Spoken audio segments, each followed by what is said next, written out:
Salut YouTube et bienvenue sur BingeFlixers. Alors aujourd'hui, nouvelle vidéo un petit peu spéciale comme celle de l'année dernière.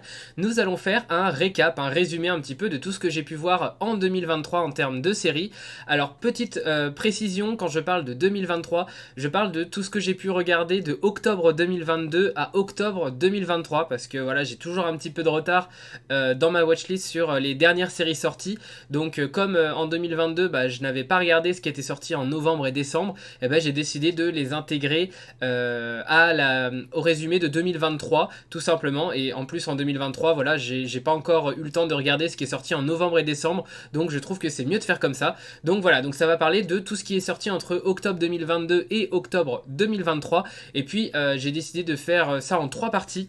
Première partie, je vais parler du top 10 des sorties 2023, donc c'est-à-dire mon top 10 de ce que j'ai regardé et qui est sorti en 2023.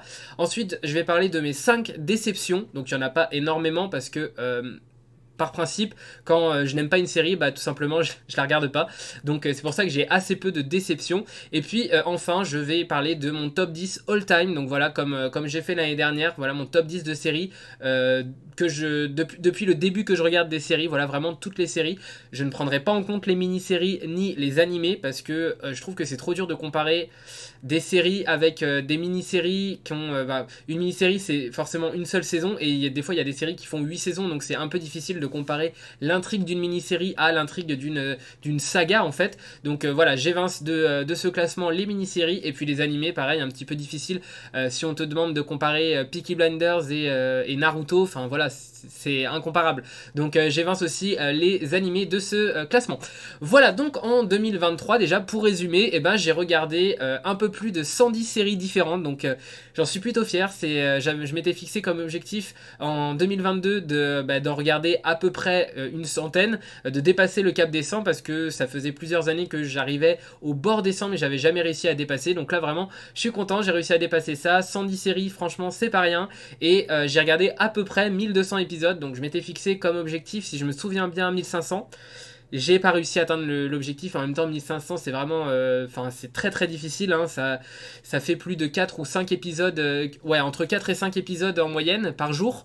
Donc c'est quand même énorme. Voilà, déjà 1200, ça fait une centaine d'épisodes par mois. Franchement, c'est déjà pas facile. Donc voilà, je suis plutôt content de ce résultat-là.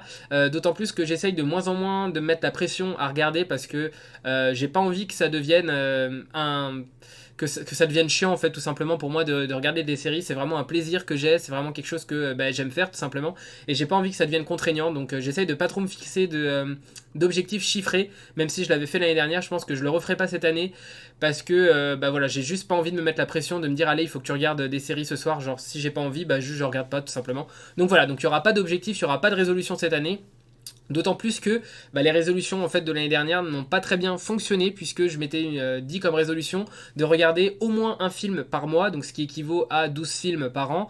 Le résultat est catastrophique. J'ai regardé, je crois, 5 films cette année, et sur les 5 j'ai dû en regarder 3 en une semaine. Donc non, voilà, c'est vraiment catastrophique au niveau des films. Je préfère pareil ne pas me donner de limites parce que tout simplement, déjà, si je ne respecte pas la résolution, la résolution ne sert à rien. En tout cas, j'ai vu que ça ne me motivait pas à en regarder plus.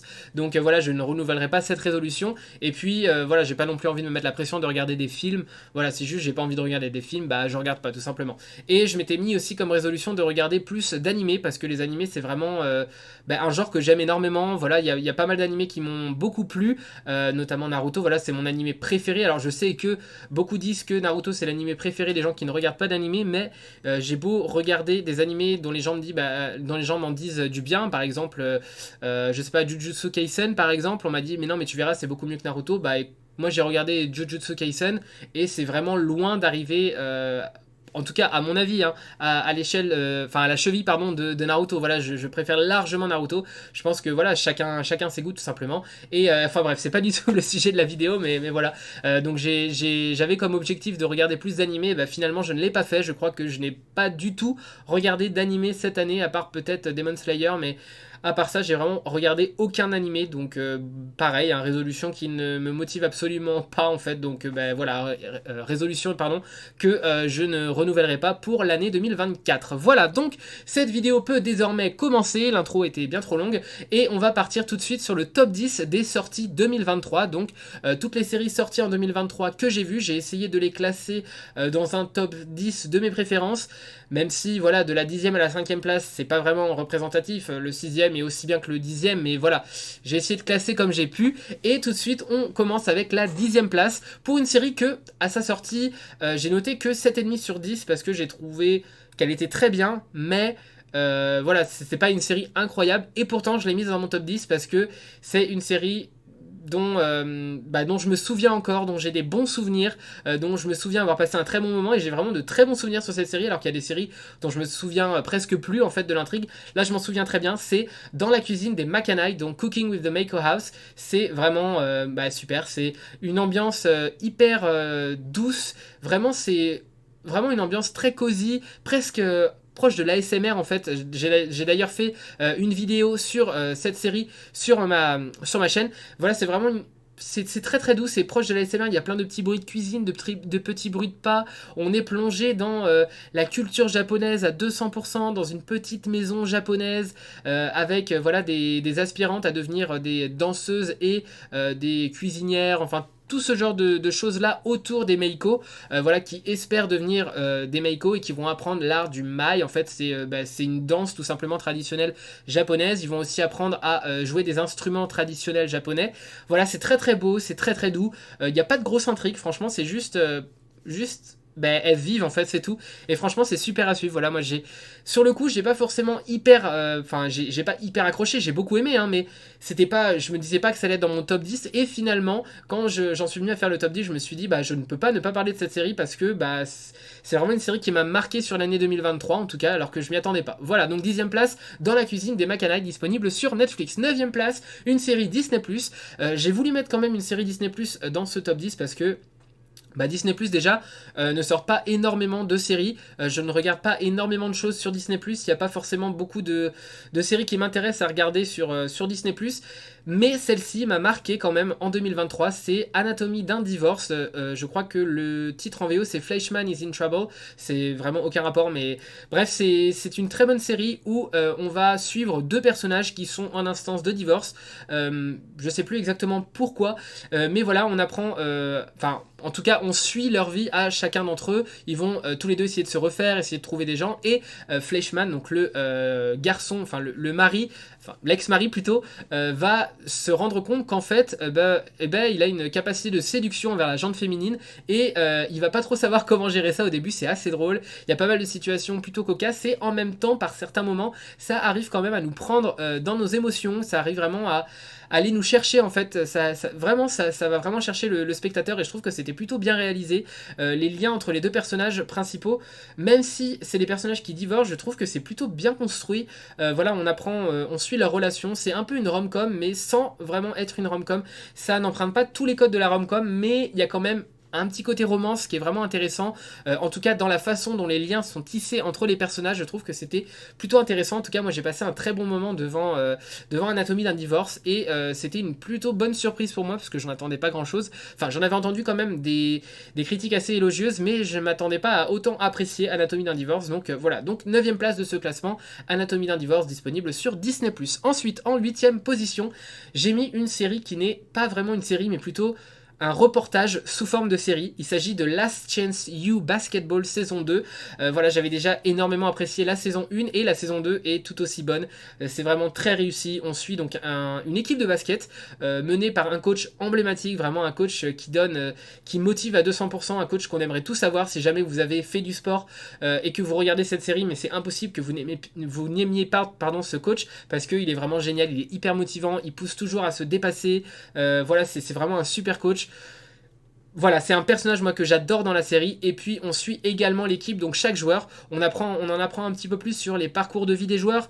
C'est pas toujours facile pour eux, voilà, il y en a beaucoup qui ont des parcours un peu cabossés, enfin voilà, qui n'ont pas forcément eu une vie très facile, et on apprend à découvrir un peu leur background, on en apprend beaucoup sur les personnages, c'est très touchant par moments, parce que voilà, on voit que c'est des gens qui ont envie de s'en sortir et qui sont très talentueux, mais malheureusement la vie de sportif de haut niveau n'est pas forcément toujours facile entre toutes les désillusions qu'on peut avoir vis-à-vis de l'espoir qu'on se faisait quant à avoir une place en G-League ou ce genre de choses-là, et c'est toujours un petit peu difficile. Et voilà, j'ai notamment fait une vidéo aussi sur ma chaîne YouTube qui parle de cette série, de ce que j'en ai pensé un peu plus en détail, donc n'hésitez pas à aller la voir si ça vous intéresse. En tout cas, voilà, à la 8ème place de ce classement, Last Chance U Basketball saison 2 qui est disponible sur Netflix.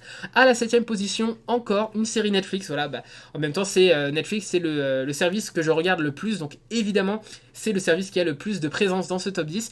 La 7ème position, c'est pour Heartstopper. Voilà, Heartstopper, on ne présente plus. J'ai adoré la saison 1. La saison 2, un petit peu moins, même si j'ai quand même énormément apprécié. Mais pour moi, la saison 1 était tellement géniale. En plus, il y avait la surprise de la découverte, parce qu'on connaissait pas, enfin, en tout cas, moi, je ne connaissais pas l'univers de Alice Oseman. J'en avais juste entendu parler, c'est tout. Et je n'avais jamais découvert ça. C'était vraiment un plaisir. Un plaisir immense de découvrir l'univers de Heartstopper, et cette saison 2 je l'attendais avec impatience et j'ai vraiment beaucoup apprécié la saison 2. Je trouve qu'elle est très réussie, c'est très très doux, les personnages sont toujours aussi charmants, aussi attentionnés les uns envers les autres, c'est très très positif, c'est hyper agréable franchement à suivre cette série, c'est vraiment un cocon de positivité, ça fait plaisir de voir des séries comme ça remonte le moral, ça... Juste, on passe un bon moment devant cette série et c'est juste hyper agréable. Comme j'ai dit, la saison 2, je l'ai un petit peu moins appréciée parce que je trouve qu'il y a des développements de personnages qui auraient pu être un petit peu meilleurs, en tout cas, à mon avis. Par exemple, je pense à Charlie, je trouve que il y a quelques moments où le personnage... Enfin, moi en tout cas, j'aurais aimé avoir un Charlie un tout petit peu plus... pas torturé, mais où on montre un petit peu plus les troubles qu'il peut avoir, les difficultés qu'il peut avoir au quotidien, même si c'est une série très positive, et franchement, il en faut des séries comme ça, et c'est génial que ce soit comme ça, mais je trouve que par moment, il y aurait pu avoir ces petites choses en plus, et puis la relation entre Tao, si je me trompe pas, et Ella ou elle, je trouve que vraiment c'est la relation est très belle, mais il y a certains moments où c'est un peu trop gnangnan à mon goût. Je sais que ça va plaire à beaucoup, mais pour moi, je trouve que c'est un petit peu en dessous de la saison 1 en tout cas. Donc en 7ème position, Heartstopper saison 2. Disponible sur Netflix. Ensuite, en 6ème position, à nouveau, une série Netflix. Celle-ci, c'est Queen Charlotte. Voilà, donc je suis fan de la saga Bridgerton, la chronique des Bridgerton. J'ai adoré la saison 1. J'ai beaucoup aimé la saison 2. Et donc, je ne pouvais pas faire l'impasse sur Queen Charlotte, que j'ai regardé assez rapidement après sa sortie. Et honnêtement, ça a été une très très bonne surprise. Alors, surprise, non, pas vraiment. Mais ça a été vraiment un très très bon moment pour moi. J'en attendais quand même pas mal parce que le personnage de la reine Charlotte est assez... mystérieux en fait dans la série originelle des chroniques de Bridgerton, mais cette mini-série promettait de nous en apprendre un petit peu plus sur ce personnage-là, et franchement, c'est chose faite, on en apprend pas mal. L'intrigue est plutôt très très bien ficelée, on a vraiment quelque chose qui tient en une mini-série, c'est très très bien fait, c'est hyper bien écrit, parce que à la fois, les gens qui n'ont pas regardé la chronique des Bridgerton, je pense que ça va leur donner envie de la regarder, franchement. Si vous avez aimé Queen Charlotte, ça va être difficile de ne pas regarder la chronique des Bridgerton après, parce que on a quand même d'autres personnages, des personnages autour de la reine Charlotte, et notamment Lady Tanbury qui est aussi très bien développé. Il y a tous ces autres personnages qui sont propres à la chronique des Bridgerton originelle, qui sont aussi développés dans Queen Charlotte. Donc vraiment, ça donne envie comme ça d'aller découvrir ces autres personnages dans la série principale, et ça fait très légèrement avancer l'intrigue, dans le sens où, déjà d'une, ça développe les personnages, ça les étoffe, ça leur donne un background qui est vraiment intéressant, je trouve, en tout cas, et d'un autre côté, ça permet, dans certains points, de faire un tout petit peu avancer l'intrigue sur des zones qui étaient un peu ombragées, on va dire, dans la chronique des Bridgerton. Là, on explique un petit peu plus pourquoi c'est comme ci et pourquoi c'est comme ça, et voilà, et moi j'ai beaucoup aimé ce côté-là, et en même temps, ceux qui ne vont pas regarder Queen Charlotte ne vont pas ressentir le manque, je pense, en regardant la suite de la chronique des Bridgerton, même si je vous recommande à tous, si vous avez regardé la chronique des Bridgerton, de regarder Queen Charlotte. C'est vraiment une très très bonne série, c'est tout aussi bien, les costumes sont toujours aussi somptueux, les décors sont toujours aussi magnifiques, on a toujours cette ambiance vraiment très très agréable, avec beaucoup de personnages où tout le monde est beau, tout le monde s'aime, c'est un peu cucu par moment, j'avoue, mais c'est juste ce qu'on a envie de regarder, quoi. On se détend devant cette série, franchement c'est vraiment une super mini-série, moi j'ai beaucoup apprécié, je trouve que l'intrigue est bien ficelée, et puis on en apprend un peu plus sur le personnage de Queen Charlotte d'une façon qui rend le personnage un peu plus attachant et un peu moins mystérieux. Moi j'ai vraiment bien apprécié Queen Charlotte, donc à la 6ème place de ce classement. 5ème position, une série sortie dans les je crois vers septembre-octobre 2023, donc ça va être parmi les dernières séries qui sont sorties qui figurent dans ce classement-là. C'est la saison 4 de Sex Education. Voilà, je sais que beaucoup de gens décrivent cette série parce que voilà, c'est une série qui est un peu montrée comme étant la raison pour laquelle Netflix c'est la décadence, enfin bref, tout ce genre de choses là. Mais moi c'est une série que j'aime beaucoup, je trouve que vraiment elle est très agréable, c'est pareil, c'est très positif, tout est hyper extravagant, hyper exagéré. On sait que il y a beaucoup de choses qui sont complètement fake, qui sont hyper exagérées, mais c'est aussi pour ça qu'on regarde. Et j'avoue que j'avais été plutôt déçu par la saison 3. Je trouvais qu'il y avait des développements de personnages qui n'étaient pas forcément intéressants, en tout cas que moi je n'avais pas spécialement apprécié. Notamment le personnage de Maeve, je trouve qu'il y avait un développement qui n'était pas forcément très intéressant. Pareil pour le personnage de Amy dans la saison 3, alors que c'est un personnage que j'adore.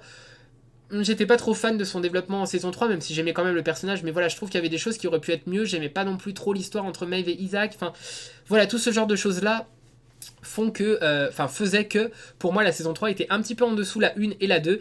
Et là franchement la saison 4 c'est d'ailleurs la dernière, je trouve qu'elle est vraiment géniale. C'est un beau point final à la série, je trouve vraiment que la série réussit sa sortie et c'est pas chose facile pour les séries, on en voit beaucoup qui en viennent à se craquer au moment de la série finale, mais c'est pas du tout le cas de Sex Education. On a des personnages qui renouent des liens entre eux, on a vraiment des moments très touchants, en même temps on a quand même des moments très drôles comme on pouvait avoir dans les premières saisons. Je trouve que ça c'est vraiment le point fort de la série, c'est qu'elle arrive à nous faire rire et nous faire pleurer en même temps. Voilà, il y a vraiment des scènes très très touchantes, je pense notamment aux scènes entre Maeve et sa maman, je vais pas en dire plus, mais voilà, c'est vraiment des scènes qui sont, je trouve, qui sont bien amenées dans l'intrigue, c'est pas, on sent pas trop que c'est forcé, en tout cas c'est plutôt bien amené, et puis il y a des déchirements et puis des renouements, je sais pas trop si ça se dit, mais voilà, des amitiés qui se déchirent et qui se relient, et franchement c'est très très beau, même si le premier épisode peut nous faire penser que on va partir dans un délire pas possible, non, même si le lycée est vraiment totalement excentrique, au final la série, en tout cas la saison 4, retombe sur ses pattes et c'est plutôt une réussite à mon avis. Je trouve que c'est vraiment une très belle série qui fait pleurer mais qui fait rire à la fois, et voilà, j'ai énormément apprécié cette saison 4 et cette sortie de piste on va dire de Sex Education. Voilà donc pour la 5ème position. En 4ème position de ce classement, une série que vous avez difficilement pu passer à côté, je pense, parce que c'était si ce n'est la plus grosse sortie Netflix de l'année. En tout cas, c'était teasé comme tel. C'est One Piece, tout simplement, le live action de One Piece. One Piece, c'est un manga que je n'ai pas lu, c'est un animé que je n'ai pas vu. Le nombre d'épisodes me rebute un peu à commencer, donc là, je pense que la série live action c'était vraiment un bon point d'entrée pour moi, en tout cas dans la série je trouve, parce que on nous présente l'univers d'une façon un peu plus accessible, parce que c'est une série et pas un animé. Ça peut être un petit peu plus difficile pour certains de rentrer dans une série quand c'est un animé, c'est notamment mon cas, surtout quand cet animé en question a plus de 1000 épisodes à son compteur. Donc voilà, c'est une entrée en matière plutôt réussie. Voilà, les personnages sont très bien, me plaisent beaucoup. Il y a beaucoup de personnages qui sont attachants, je trouve qu'ils sont très bien écrits, ils sont tous différents, ils ont tous leur caractère. Je trouve que les décors sont très beaux, même si je sais que les hommes poissons sont un peu décriés. Enfin, il y a beaucoup de fans qui n'aiment pas du tout le design des hommes poissons. Moi, au contraire, j'ai plutôt bien aimé. En tout cas, quand je pense à des hommes poissons, bah c'est comme ça que j'imagine en fait, donc je trouve que c'est plutôt réussi à ce niveau-là, même si je peux comprendre que peut-être que ça dénature un petit peu l'œuvre originale, mais voilà, moi j'ai bien apprécié en tout cas, et je trouve qu'ils sont bien représentés à l'écran.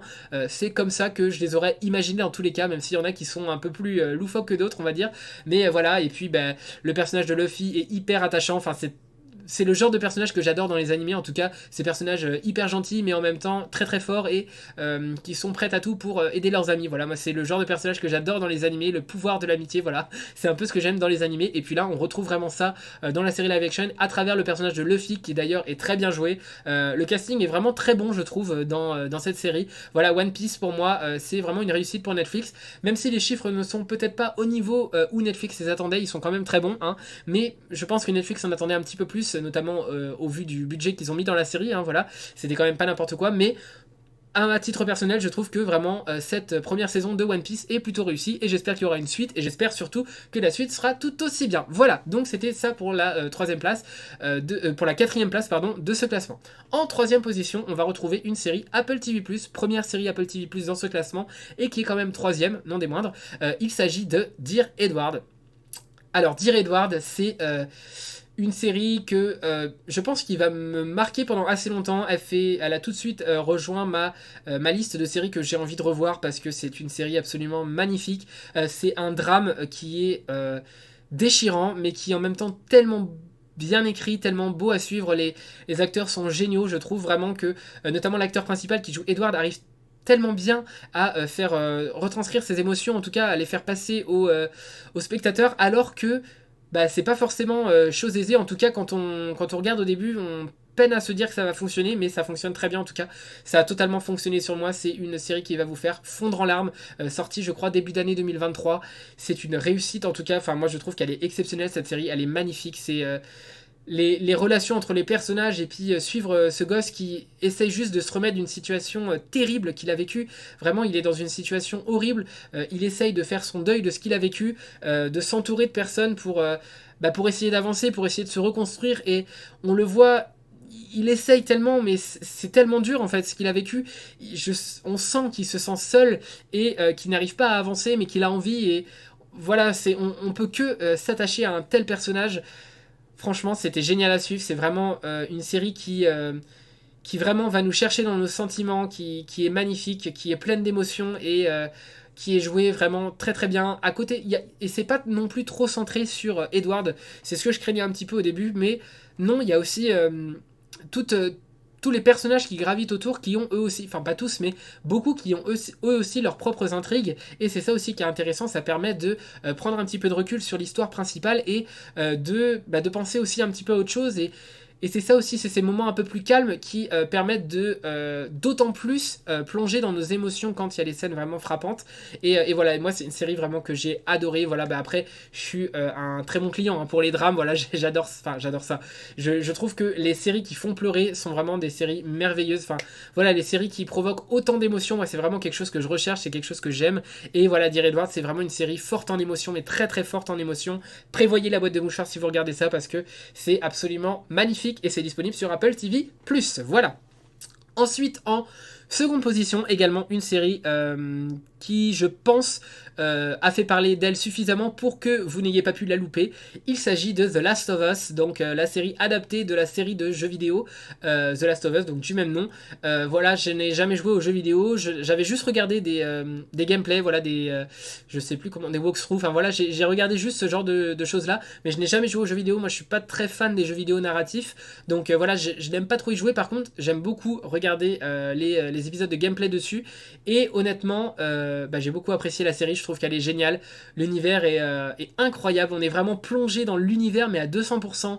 Le duo entre Pedro Pascal et Bella Ramsey fonctionne à merveille. Enfin, de toute façon, j'ai également fait une vidéo sur ma chaîne donc qui en parle. Voilà, donc je vais pas juste répéter la même chose, mais d'une manière générale, j'ai adoré The Last of Us, notamment l'épisode 3. Je trouve que c'est un épisode magnifique. Enfin, comme j'ai pu déjà le dire dans la vidéo, mais je trouve que la série réussit vraiment à créer des personnages auxquels on s'attache très vite, notamment dans l'épisode 3. En un épisode, on arrive à être hyper attaché, à être plongé dans une intrigue, alors qu'elle n'est pas forcément hyper forte, elle n'est pas forcément en prise de suspense, mais malgré tout, on arrive à être totalement en lien avec les personnages et à apprendre à les apprécier très rapidement.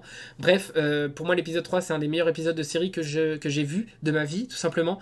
Et cette série, de manière générale, est une très très bonne série que j'adore et dont je suis hyper impatient de suivre la suite et d'avoir la saison 2. Voilà, The Last of Us, tout simplement, j'adore et c'est une série HBO, donc la qualité, comme d'habitude des séries HBO, est au rendez-vous. Voilà pour la deuxième place de ce classement. En première place de ce classement, autre série Apple TV+, et c'est plutôt une mini-série qu'une série, puisqu'il s'agit de The Crowded Room, donc la série avec Tom Holland pour personnage principal. J'ai pas l'habitude d'être fan d'acteurs ou d'actrices en général. J'aime plutôt les personnages dans des séries, et là c'est totalement le cas pour le personnage joué par Tom Holland. Je trouve que la performance est juste incroyable. Enfin, il est bluffant, vraiment, il est bluffant dans ce rôle. Là, on est obligé de reconnaître son talent. C'est juste impressionnant. C'est grâce à ce personnage-là, je pense, en tout cas, qu'on rentre à plein pied dans la série, de plein pied dans la série, parce que juste, il est incroyable dans ce rôle. Il le joue à merveille. Il arrive à garder ce faciès très neutre, mais en même temps, il arrive à transmettre les émotions qu'il doit faire passer et c'est incroyable. Dans certaines situations, il est vraiment de marbre et il fait vraiment psychopathe en fait. Et dans d'autres situations, il est hyper avenant, il est hyper attachant quoi. Et c'est génial de suivre ce personnage ultra ambivalent dans une histoire, dans une intrigue très bien fournie, très bien écrite. Vraiment, c'est super bien écrit, vraiment. Si vous aimez des intrigues qui vous retournent le cerveau avec des plot twists incroyables, regardez The Crowded Room. Vraiment, vraiment, vraiment. Je trouve que c'est personnellement un des meilleurs plot twists auxquels je m'attendais peut-être le moins. Même si, en fait, on ne l'apprend pas d'un seul coup. C'est pas vraiment un plot twist parce que des fois, il y a des plot twists où on s'attend pas et paf, il y a un moment qui arrive et là, on comprend tout.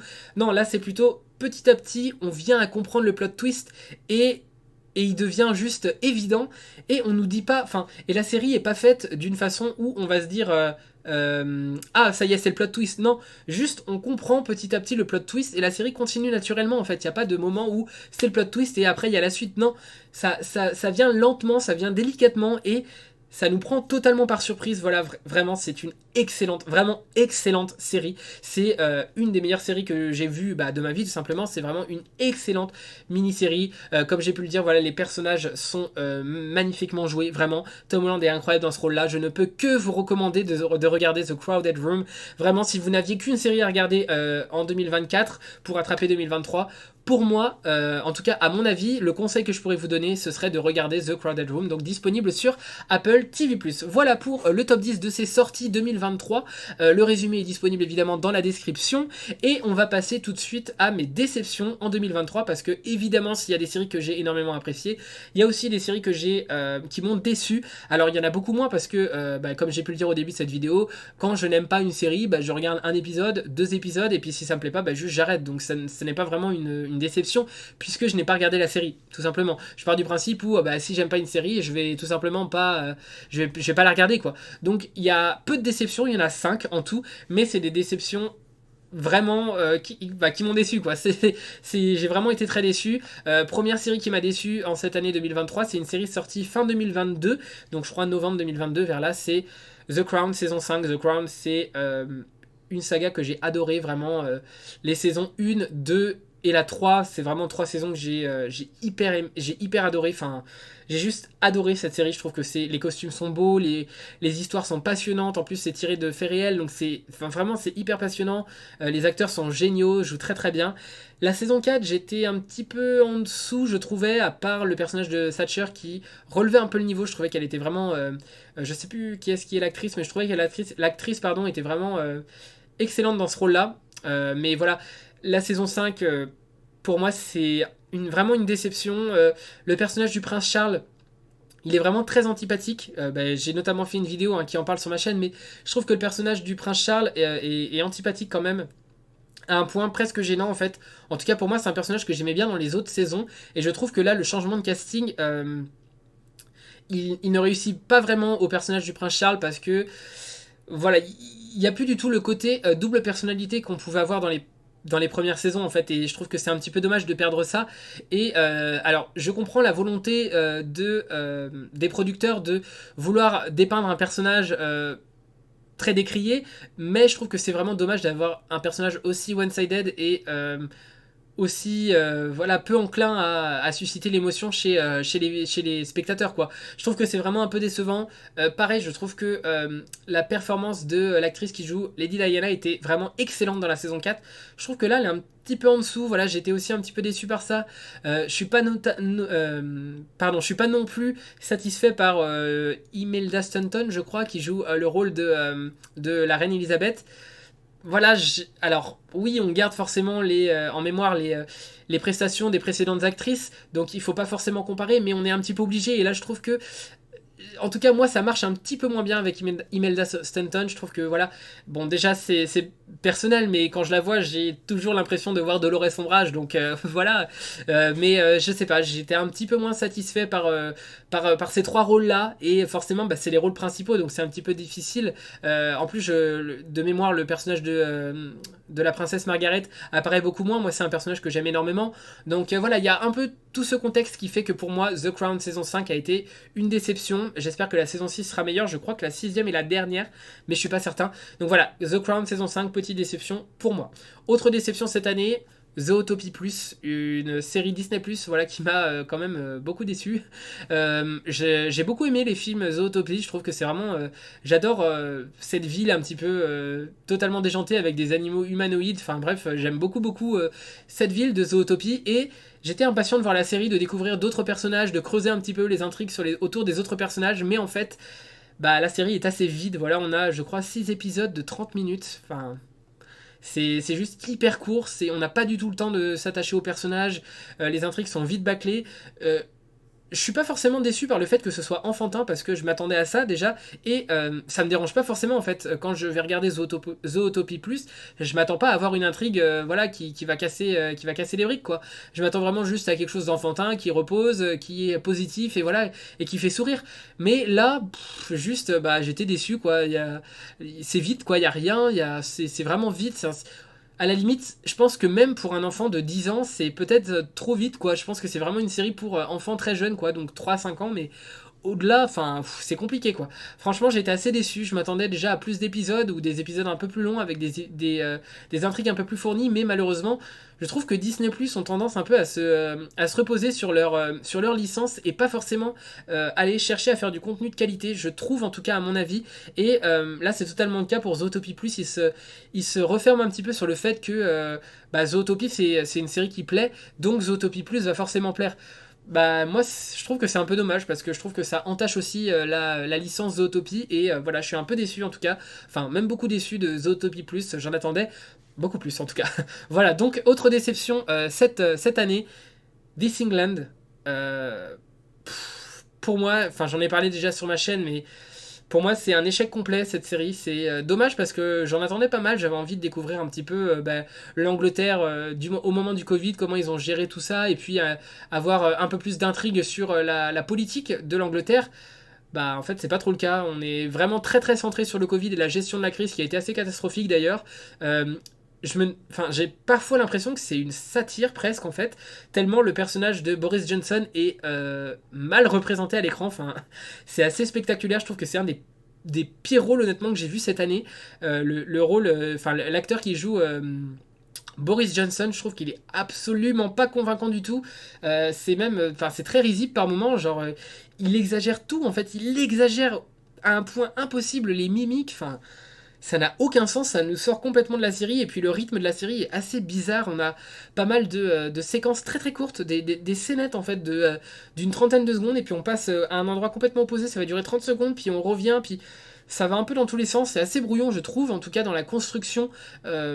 Moi, ça a pas marché sur moi en tout cas cette construction là, j'étais un petit peu voilà, un peu déçu en tout cas, j'en attendais pas mal, je trouvais que la série faisait envie quoi, et bah, j'étais déçu bah, par le rôle donc de l'acteur qui joue Boris Johnson, voilà, je trouve que le rôle est pas très bien écrit en tout cas, et voilà, j'étais pas mal déçu par This England. Je ne vous recommande pas cette série, c'était disponible je crois sur Canal+, mais c'est une série de la Sky, je crois que c'est une des premières séries de la Sky que je regarde, mais bref, voilà, j'ai pas trop aimé This England, je trouve que c'est vraiment une déception. Autre déception cette année, et là je sais que je ne vais pas me faire que des amis, j'en ai déjà parlé sur ma chaîne, mais c'est Ginny and Georgia saison 2. Voilà, déception de l'année 2023. Alors déception oui et non, parce que je m'attendais pas à quelque chose d'extraordinaire étant donné que de base j'ai déjà pas trop apprécié la saison 1, voilà c'est... Je pense juste que je suis pas la cible de cette série, et pourtant j'aime beaucoup les teen séries, enfin voilà, je suis pas très... Enfin, j'en demande pas trop quoi aux teen séries, je demande juste que voilà, ça fasse son travail, mais là je sais pas, pour moi je pense que je suis vraiment pas du tout le public cible de Ginny and Georgia, et je ne comprends pas le succès de la série. Voilà, Georgia, je trouve que c'est un personnage affreux, enfin littéralement affreux, c'est un personnage que je ne comprends pas. Je trouve que c'est vraiment l'archétype de la mère horrible en fait, enfin je sais pas. Enfin, vraiment, je comprends pas comment on peut être pris d'empathie pour Georgia. Je sais qu'elle a eu des difficultés dans sa vie, mais la façon dont elle se comporte avec ses enfants, je trouve que c'est presque problématique par moment en fait. C'est, je sais pas. Et puis la façon dont Ginny est dépeinte. Alors, Ginny, c'est un personnage intéressant, vraiment. L'actrice est plutôt bien dans le rôle, mais je sais pas, je trouve qu'on survole. Enfin, soit on veut parler de trop de sujets à son sujet, et du coup, bah, c'est trop léger, en fait, on n'a pas assez le temps de tout développer. Soit les sujets qui sont développés sont trop survolés. Je sais pas plutôt vers quel côté pencher, mais en tout cas, j'ai l'impression que le personnage n'est pas assez creusé, qu'on survole des sujets qui sont très importants et qui peuvent être assez graves. Et je trouve que le fait qu'on les survole, c'est presque péjoratif pour la série en fait. je trouve qu'on fait pas assez attention à la façon dont on traite ces sujets-là, et je trouve que c'est vraiment dommage.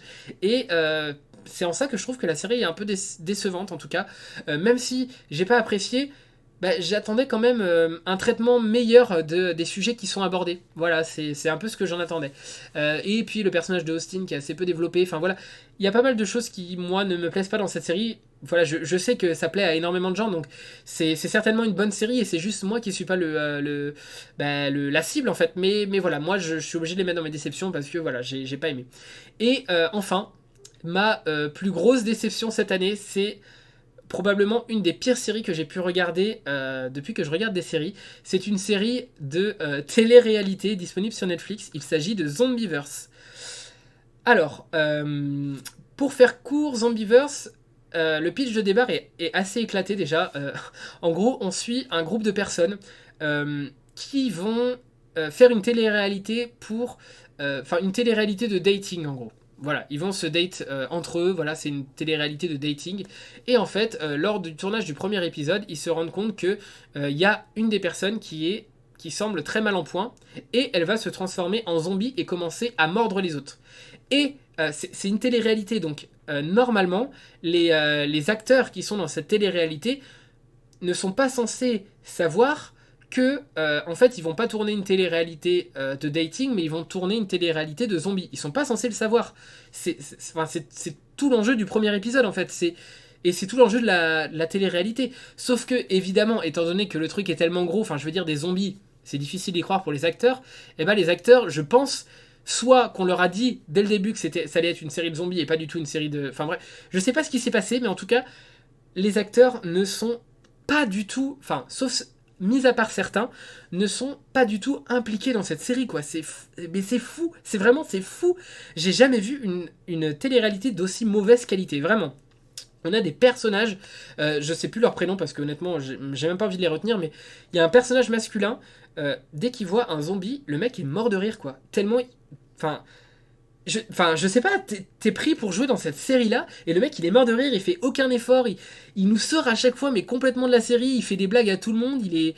Enfin, il s'amuse à slalomer entre les zombies, ou alors à se mettre à côté d'eux, et puis à... Enfin, je sais pas, ça n'a aucun sens. Il essaye même pas de survivre, en fait, enfin, juste, il prend ça à la rigolade, enfin...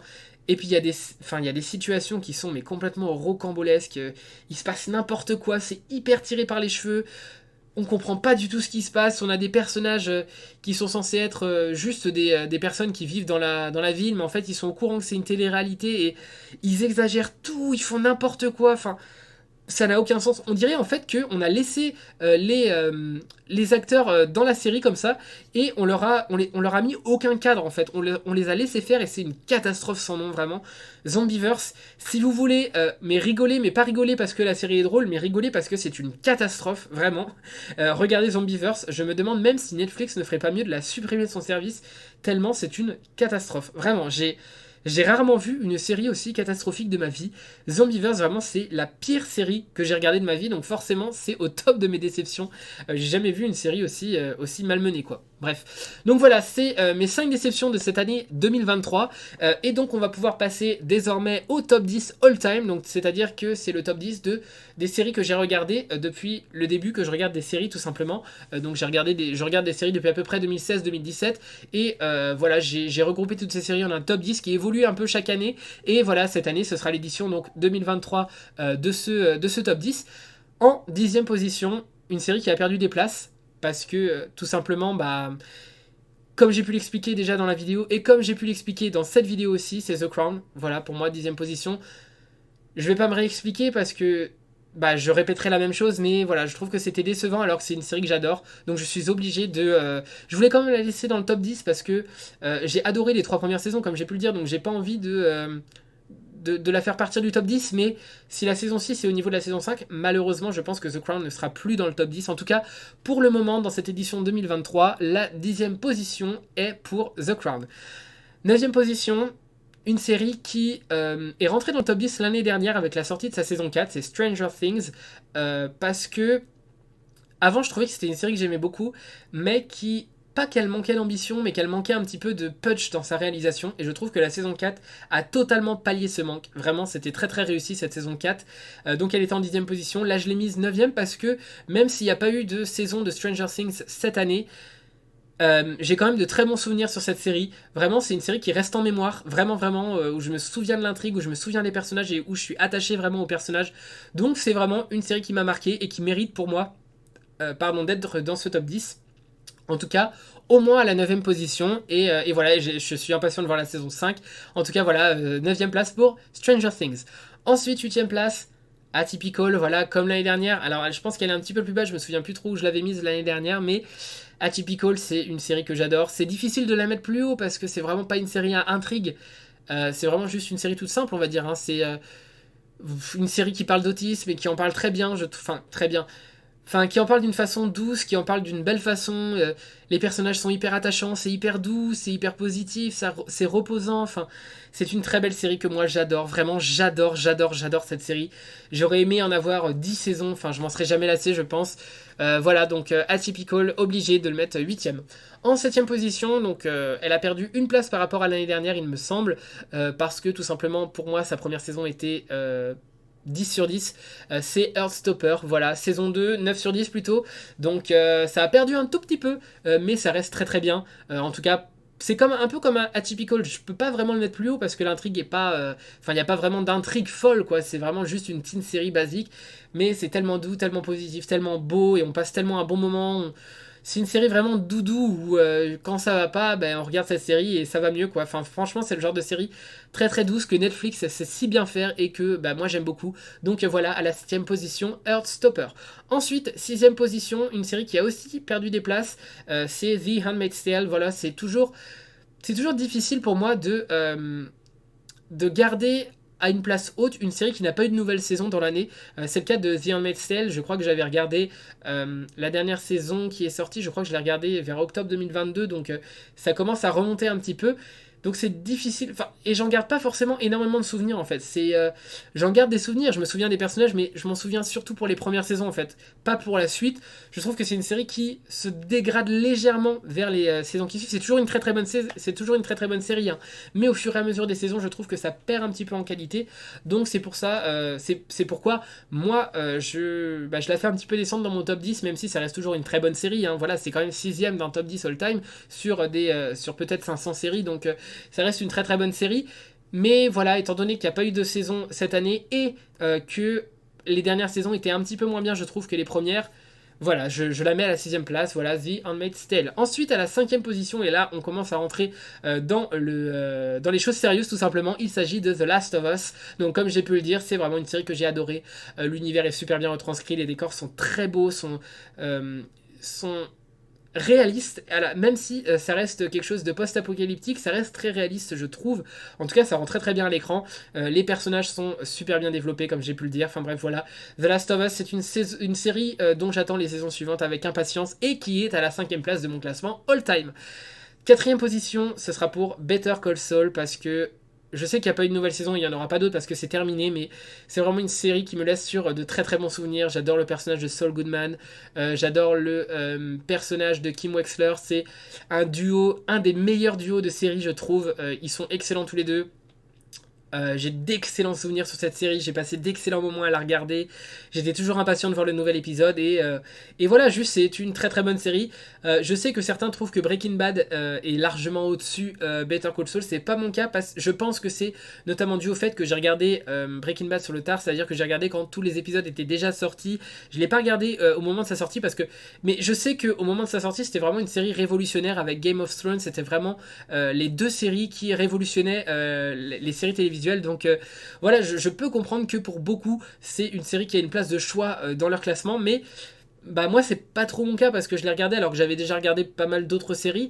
J'ai énormément apprécié Breaking Bad, mais bah, j'ai préféré Better Call Saul tout simplement. Je pourrais pas dire pourquoi exactement. C'est juste peut-être mon affinité avec le duo de personnages Saul Goodman et Kim Wexler peut-être qui me fait préférer Better Call Saul. En tout cas voilà, c'est une série que j'adore donc à la 4ème place de mon top 10. Troisième position, une série dont j'attends avec tellement d'impatience les prochaines saisons. J'espère que ça va être aussi bien, que ça va être aussi bien travaillé, aussi bien écrit, que les personnages vont être aussi beaux à suivre. Il s'agit de Euphoria. Voilà, je ne la présente plus cette série. J'adore. Les années passent sans nouvelle saison et pourtant ma hype pour cette série ne désemplit pas. Vraiment, j'adore juste cette série. Je trouve que Zendaya est incroyable dans le personnage de Rue. J'adore le personnage de Jules. J'adore le duo de personnages. Ils sont exceptionnels. J'adore Fesco. J'adore Ashtray. Enfin bref, j'adore énormément de personnages. Enfin oui, voilà, Ashtray. Bref, j'adore énormément de personnages de Euphoria. Donc voilà, je suis juste trop impatient de voir la suite et je trouve ça fou qu'une série qui n'a pas sorti de saison depuis, je crois, 2 ans, arrive comme ça à autant susciter d'intérêt pour moi. En tout cas, enfin pour moi, c'est assez exceptionnel. Il n'y a pas beaucoup de séries qui arrivent à faire ça. Donc c'est pourquoi Euphoria est troisième dans mon classement. Bon, on arrive aux 2 dernières positions. Il n'y a pas vraiment beaucoup de surprises. Je suis un fan invétéré de la saga A Song of Ice and Fire de George R.R. Martin. Donc en 2e position, House of the Dragon, comme l'année dernière, il n'y a pas eu de nouvelle saison, mais la nouvelle saison devrait sortir en 2024 et je l'attends avec mais tellement d'impatience, mais vraiment tellement. J'adore cette série, il y a tout dedans, la musique est exceptionnelle, les costumes sont fous, l'imagerie, enfin les images sont dingues, l'intrigue est hyper prenante, hyper développée, bien écrite, les personnages sont super bien développés, les liens, enfin bref, il y a tout ce qui me plaît, tout y est tout simplement. C'est ma série, enfin c'est ma série top 1 non, mais voilà, c'est vraiment une série que j'adore, juste c'est incroyable pour moi. Voilà, j'adore House of the Dragon, je suis trop pressé de voir la suite. Je ne peux pas mettre une autre série top 2, c'est impossible. Et je ne peux pas non plus mettre une autre série top 1 que Game of Thrones. Voilà. Comme l'année dernière, Game of Thrones, je pense qu'elle ne se fera jamais battre. En tout cas, ça va être difficile de la détrôner, on va dire, parce que il va falloir tellement de choses pour qu'une série me plaise plus que Game of Thrones, d'autant plus qu'il y a tout le côté nostalgique qui va jouer. Parce que je sais que les dernières saisons de Game of Thrones sont vraiment décevantes, notamment la saison 8 qui m'a beaucoup déçu. Mais malgré ça, c'est quand même mon top 1, quoi, la saison. Alors, la saison 6, 7, les saisons 6, 7 et 8, j'ai beaucoup moins apprécié, mais j'ai quand même apprécié. Et malgré qu'il y ait 3 saisons qui soient un petit peu moins bonnes, c'est quand même top 1 et je me vois pas, enfin, je me vois vraiment pas mettre une autre série que Game of Thrones en top 1. Voilà, c'est juste, j'adore. J'ai terminé d'ailleurs la lecture des livres cette année. Voilà, j'ai toujours eu beaucoup de mal à lire des livres. C'est difficile pour moi de rester vraiment concentré sur un livre à lire. J'ai vraiment du mal à ça, quoi. Et j'ai découvert donc les livres audio. J'y avais jamais pensé avant, je sais pas pourquoi. Mais du coup, voilà, j'ai écouté tous les livres de Game of Thrones, enfin de A Song of Ice and Fire, du coup, tous les livres disponibles de George R.R. Martin, et c'est vraiment exceptionnel. Ça ne me fait que d'autant plus apprécier cette saga qui est incroyable, qui est aussi ma porte d'entrée dans l'univers des séries. C'est vraiment ce qui m'a fait découvrir les séries et ce qui m'a fait apprécier les séries, et je pense que sans Game of Thrones, je ne regarderai certainement pas autant de séries aujourd'hui. Enfin bref, voilà. Top 1 Game of Thrones, top 2 House of the Dragon. Je pense que c'est les 2 séries vraiment indétrônables, en tout cas pour moi. Voilà, donc c'est tout pour mon top 10 all time. Voilà, c'était ma review de cette année 2023. N'hésitez pas à me faire part de vos séries qui vous ont marqué en cette année 2023. Peut-être des séries que je n'ai pas encore vues. En tout cas, c'est tout à fait possible. Alors oui, dans mon top 10 des séries, il y a des absentes parce que je suis obligé de limiter, mais j'ai pas mis The Bear par exemple, alors que j'ai énormément aimé la saison 1. Le problème, c'est que la saison 1, je l'ai regardée début 2023, mais elle a sorti en 2022, donc je peux pas trop la mettre dans le classement des sorties 2023. La saison 2 est sortie en 2023, mais j'ai moins apprécié. Donc voilà, c'est vrai que The Bear n'est pas dedans. J'ai pas mis Ted Lasso saison 3, alors que j'ai énormément apprécié les saisons 1 et 2. J'ai trouvé que la 3 était un petit peu moins bonne. Voilà, donc je l'ai pas mis dans le classement, mais enfin voilà, de toute façon il faut faire des choix à un moment donné. Je peux pas faire un top 50, quoi, enfin ce serait trop compliqué. Donc voilà, n'hésitez pas, voilà, si jamais il y a des séries dont je n'ai pas parlé, c'est peut-être des séries que je ne connais tout simplement pas, que je n'ai jamais vues, et je serais vraiment ravi d'en découvrir des nouvelles. C'est vraiment un plaisir que j'ai de découvrir des séries, donc surtout n'hésitez pas. Si jamais vous êtes pas d'accord avec certains choix, n'hésitez pas à en débattre dans les commentaires. C'est vraiment toujours un plaisir pour moi.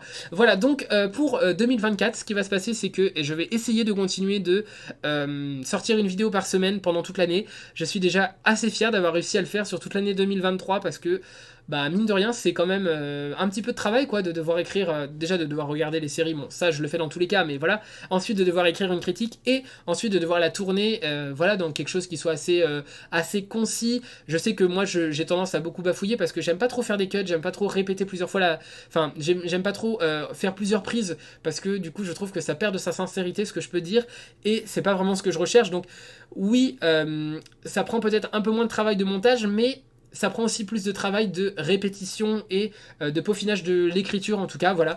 Voilà, ça prend toujours un petit peu de temps, voilà, de faire ces vidéos-là, donc j'espère que je vais réussir à en faire jusqu'à la fin de l'année 2024. On verra l'année prochaine si on se retrouve pour notre review de l'année 2024, en tout cas je l'espère. Et je vais essayer aussi d'ajouter dans mes critiques de vidéos Netflix toute la partie sur les chiffres, parce que Netflix communique beaucoup sur les chiffres. Moi c'est quelque chose qui m'intéresse, que je suis assez assidûment. Voilà, j'ai un tableur avec pas mal de lignes et de colonnes sur tous les chiffres des séries Netflix, enfin tous les chiffres que Netflix communique en tout cas. J'essaye de voir si une série marche mieux qu'une autre, pourquoi une série peut marcher mieux qu'une autre, qu'est-ce qui serait vraiment l'essence de la série Netflix. Enfin bref, voilà, j'essaye de regrouper un petit peu les chiffres de Netflix, et bah, j'aimerais bien vous en parler aussi dans ces vidéos, mais ça va être uniquement pour les critiques de séries Netflix, parce que les autres services ne communiquent pas énormément sur les vues, mais voilà, Netflix communique énormément sur ça, donc je pense que je vais essayer d'intégrer cette rubrique où on va parler des chiffres des séries Netflix dans chaque critique de série Netflix. Voilà, eh bien c'est tout pour cette vidéo qui est déjà suffisamment longue, plus de 50 minutes, voilà, j'essaie toujours de faire un peu concis, mais c'est pas toujours évident quand on a beaucoup de choses à dire, voilà, c'est quand même un résumé de toute une année, donc c'est difficile de faire très concis. J'espère que cette vidéo vous aura plu. Moi je prends toujours autant de plaisir à faire ces vidéos, voilà, c'est toujours un plaisir pour moi de partager mes avis avec vous. En tout cas, si vous avez n'importe quelle recommandation ou quoi que ce soit à dire, n'hésitez pas à le faire dans les commentaires, voilà. C'est toujours des moments que j'apprécie, voilà, lire des commentaires et puis échanger avec vous tout simplement, c'est vraiment quelque chose que j'aime faire tout simplement, donc voilà, surtout n'hésitez pas, et puis moi sur ce, je vous dis à la prochaine pour une prochaine vidéo. Salut YouTube!